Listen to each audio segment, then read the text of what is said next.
तो इस वीडियो में हम कैपिटल बजटिंग टेक्निक्स के बारे में बात करने वाले हैं एंड उसमें स्पेसिफिकली जो एनपीवी है यानी कि नेट प्रेजेंट वैल्यू है उसके बारे में हम समझने वाले हैं कि नेट प्रेजेंट वैल्यू होती क्या है एंड किस तरह से हम सिलेक्ट कर सकते हैं एनपीवी का इस्तेमाल करते हुए इन डिफरेंट प्रोजेक्ट्स को। एंड फर्दर आप पता लगा सकते हैं कि ये प्रोजेक्ट आपके लिए बेनिफिशियल होगा नहीं होगा। अगर मल्टीपल प्रोजेक्ट्स है तो उसमें से पता लगा सकते हैं कि कौन सा प्रोजेक्ट आपके लिए मल्टीपल प्रोजेक्ट्स में से बेटर हो सकता है।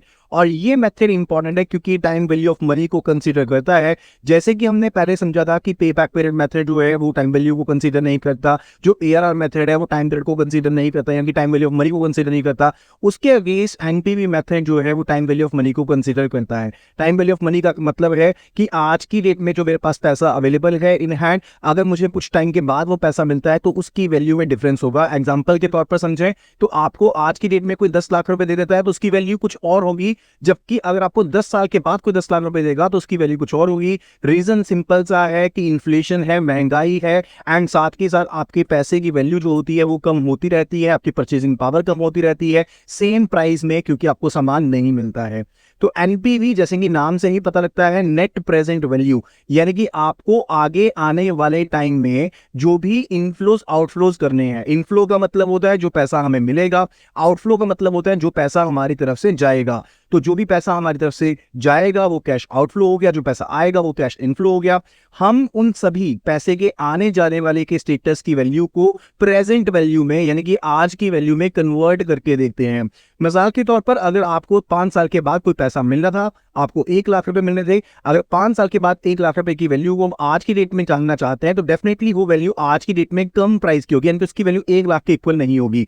अब उस वैल्यू को किसी ना किसी रेट के ऊपर डिस्काउंट करना पड़ेगा जिसको हम डिस्काउंट रेट कहते हैं।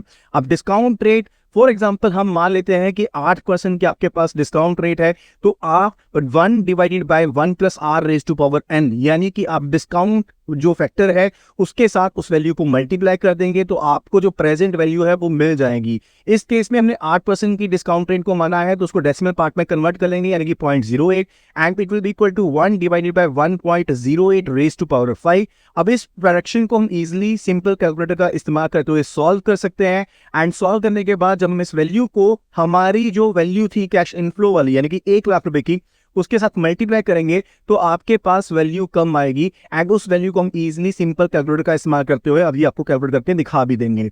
इस एग्जाम्पल में हम मान के चलते हैं कि इन्वेस्टमेंट जो की गई थी वो 10,000 रुपीज़ की गई थी। आपको इसमें नेगेटिव साइन है क्योंकि ये इन्वेस्टमेंट है यानी कि पैसा आउटफ्लो हुआ है। 5,000 रुपीज़ 1 साल के बाद मिला, फिर दूसरे साल में आपको 10,000 रुपये मिले एंड तीसरे साल में आपको फिर से 5,000। और हम डिस्काउंट रेट मान के चलते हैं कि 8% के साथ है तो 5,000 को हम डिस्काउंट करेंगे 5,000 फर्स्ट ईयर के लिए। तो डिस्काउंटिंग फैक्टर का जो फॉर्मुला होता है मैं यहाँ पर लिख दे रहा हूँ, that is actually equal to 1 divided by 1 plus r raise to power n। ठीक है, तो यहाँ पर हो जाएगा 1 डिवाइडेड बाय 1.08। अब फर्स्ट ईयर के लिए तो रेज टू पावर 1 हो जाएगा, प्लस का साइन इसलिए क्योंकि ये हमारे पास प्लस साइन है। और पहले वाले के लिए ये रहेगा -10,000 एंड यहाँ पर प्लस रहेगा डिवाइडेड बाय -10,000 क्योंकि 0th ईयर में था तो यहाँ पर 1.08 रेज टू पावर 0 रहेगा तो वो 1 की इक्वल होगा, राइट। एंड थर्ड फिगर के लिए यहाँ पर ये भी हमारे पास इनफ्लो है तो 10,000 डिवाइडेड बाय 1.08 सेकंड ईयर में है तो रेज टू पावर 2 हो जाएगा। एंड थर्ड ऑन के लिए 5,000 divided by 1.08 raise to power 3 हो जाए। अब कन्वीनियंटली इसको हम यहाँ पर सॉल्व कर सकते हैं लाइक ये वैल्यू 10,000 की इक्वलेंट ही रहेगी। 1 डिवाइडेड बाय 1.08 कर लेते हैं, it will be equal to 0.9259 multiplied by 5,000 तो ये 4629 की इक्वल हो गई। And further 1 divided by 1.08 divided by 1.08 ये वैल्यू होगी 0.857 मल्टीप्लाइड बाय 10,000 तो ये वैल्यू हमारे पास 8573 के इक्वल होगी। Last value 1 divided by 1.08 divided by 1.08 divided by 1.08 ये वैल्यू 0.793 के इक्वल है मल्टीप्लाइड बाय 5,000 ये हो गई 3969। अब इन सभी को हम अलजेब्रिक सम कर देंगे। अलजेब्रिक सम का मतलब यानी कि प्लस माइनस इक्वल को नेटिंग करें, राइट। तो 3969 प्लस 8573 प्लस 4629, राइट। तो ये वैल्यू हमारे पास टोटल होगी 17,171 माइनस 10,000 तो ये वैल्यू हमारे पास आ गई 7171। तो ये वैल्यू हमारे पास क्या है, पॉजिटिव की 7171 आ रही है तो we can say it's a good, यानी कि ये जो प्रोजेक्ट है हमारे पास इसमें एनपीवी हमारे पास पॉजिटिव है so it's a good, right. ये वैल्यू हमारे पास आ गई डिस्काउंटिंग फैक्टर की कैलकुलेट करने के बाद 0.68058। तो डिस्काउंटिंग फैक्टर का फॉर्मूला ऑलरेडी मैंने आपको बता दिया, उसमें जस्ट हमने डिस्काउंट रेट की वैल्यू को फिल इन किया है। ये वैल्यू हमारे पास आ गई है, यानी कि हम ये 5 साल के बाद जो पैसा हमें मिलने वाला था 1 लाख रुपए उसकी हमने प्रेजेंट वैल्यू को कैलकुलेट करना है। तो हम 1 लाख को मल्टीप्लाई कर देंगे इस वैल्यू के साथ। सो सिंपल कैलकुलेटर में यहाँ पर यूज करेंगे मल्टीप्लाइड बाय 1 लाख, तो इसकी प्रेजेंट वैल्यू कितनी आ गई है 68,058। अब ये वैल्यू रिड्यूस्ड है because there is time value of money. तो जैसे कि हमने वैल्यू कैलकुलेट करी है एंड आपने देखा कि वो वैल्यू आपकी कम आ रही है, तो ये आपके पास डिस्काउंटेड वैल्यू थी। अब इसी तरह से जो पैसा हमारी तरफ से गया होगा, यानी कि जब हमने इनिशियल इन्वेस्टमेंट की होगी तो उस टाइम पर कुछ पैसा हमें लगाना भी पड़ा होगा, एंड जो भी मल्टीपल इनफ्लोस आउटफ्लोस थे, आप उन सभी की एल्जेब्रिक सम को कैलकुलेट करते हो। यानी कि जो भी इनफ्लो होगा, जो पैसा आया है, उसको पॉजिटिव साइन के साथ हम यहाँ पर सिंबलाइज करेंगे, और जो पैसा आउटफ्लो हुआ होगा, यानी कि जो पैसा आपने खर्च किया है, उसको नेगेटिव साइन के साथ सिंबलाइज करेंगे, एंड एल्जेब्रिक सम हम फाइंड आउट कर लेंगे। अब अगर आपकी नेट वैल्यू जो होती है वो पॉजिटिव आती है, तो आप कहेंगे कि प्रोजेक्ट आपके लिए बेनिफिशियल है, प्रोजेक्ट को अंडरटेक कर लीजिए, यानी कि ग्रेटर देन 0 है।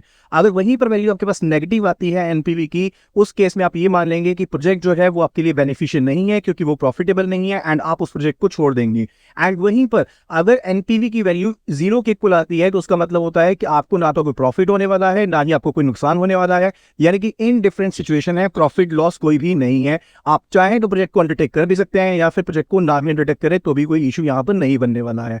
तो इसके साथ ही अगर सिंगल प्रोजेक्ट से रिलेटेड की बात करें, तो हमारा यहाँ पर एनपीवी का टॉपिक यहीं पर खत्म हो जाता है। लेकिन अगर आपको कोई ऐसे 2 प्रोजेक्ट मिलते हैं जो कि म्यूचुअली एक्सक्लूसिव है, एक दूसरे के साथ ऐसा कोई लेना देना नहीं है, एंड उनमें आपका इन्वेस्टमेंट का अमाउंट जो है वो लगभग सेम है, उसके केस में जितनी ज्यादा पॉजिटिव वैल्यू होगी, उतना ज्यादा वो प्रोजेक्ट कंसीडर बेटर किया जाएगा। मान लीजिए प्रोजेक्ट ए के केस में आपका एनपीवी वैल्यू 10,000 है, प्रोजेक्ट बी के केस में एनपीवी वैल्यू आपका 20,000 है, तो एनपीवी जितना ज्यादा होगा उतना बेटर उसे कंसीडर किया जाएगा। अब तो इस केस में भी हम एनपीवी जो प्रोजेक्ट बी का है उसको ज्यादा बेटर कंसीडर करते हुए हम प्रोजेक्ट बी को अंडरटेक करने का सोचेंगे, क्योंकि आपको उसमें ज्यादा प्रॉफिटेबिलिटी देखने को मिलती है।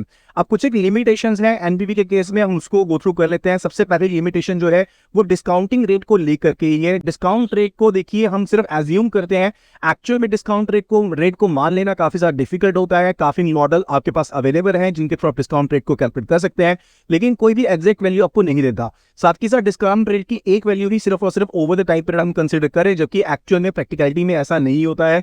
एंड मोर ओवर जो डिफरेंट प्रोजेक्ट्स होते हैं, जैसे हमने ए प्रोजेक्ट एंड बी प्रोजेक्ट को कंपेयर किया, तो वो प्रोजेक्ट होते हैं वो कंपेरेबल भी नहीं होते। तो एनपीवी के केस में हम 2 प्रोजेक्ट्स को कंपेयर करने का टाइम का नहीं ले सकते अगर उनका टाइम पीरियड सेम नहीं है। जैसे हमने प्रोजेक्ट ए और प्रोजेक्ट बी को कंसीडर कर लिया, लेकिन अगर उनका टाइम पीरियड सेम नहीं है, प्रोजेक्ट ए था 5 साल का, प्रोजेक्ट बी था 10 साल का, तो हम उसके बेस पर उनको कंपेयर नहीं कर पाएंगे, चाहे इनिशियल इन्वेस्टमेंट आपकी सेम ही क्यों ना हो।